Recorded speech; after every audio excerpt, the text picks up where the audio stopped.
Tollywood superstar Prosenjit Chattopadhyay প্রথম এসেই যেমনটা জয় করেছেন সবার মন, তেমনি যুগে যুগেই তিনি অসাধারণ অভিনয় আর হ্যান্ডসাম লুকে আসন পেতে আছেন দর্শক হৃদয়ে। বলা হয় টল ইন্ডাস্ট্রির চিরসবুজ এ নায়ক, হবেই বা না কেন।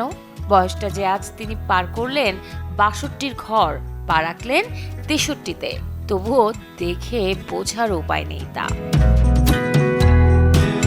১৯৬২-তে জন্ম নেওয়া এই অভিনেতার অভিনয় যাত্রাটা শিশুশিল্পী হিসেবে পরিচালক বাবার হাত ধরে ৮৩-তে আত্মপ্রকাশ করেন নায়ক হিসেবে।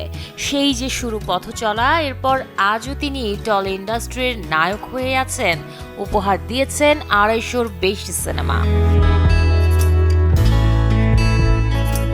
ক্যারিয়ারে একাধিক নায়িকার সাথে অভিনয় করলেও এই অভিনেতার অর্ধশত সিনেমার সবচেয়ে জনপ্রিয় জুটি ঋতুপর্ণা সেনগুপ্ত, যে তালিকায় আছে শ্বশুরবাড়ি জিন্দাবাদ, জামাইবাবু জিন্দাবাদ, শুধু একবার বলো, প্রেম প্রতিজ্ঞা কিংবা মধুমালতীর মতো সুপারহিট সিনেমা।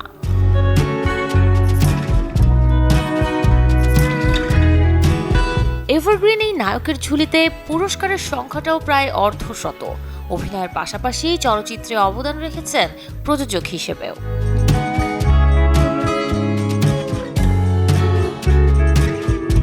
আজ জীবনের নতুন বসন্তে এসে টলিউডের এই কিংবদন্তি ভাসছেন বন্ধু, সহকর্মী, ভক্তদের ভালোবাসা শুভকামনায়। Happy birthday Prosenjit. Shahrin Jebin, channel 24।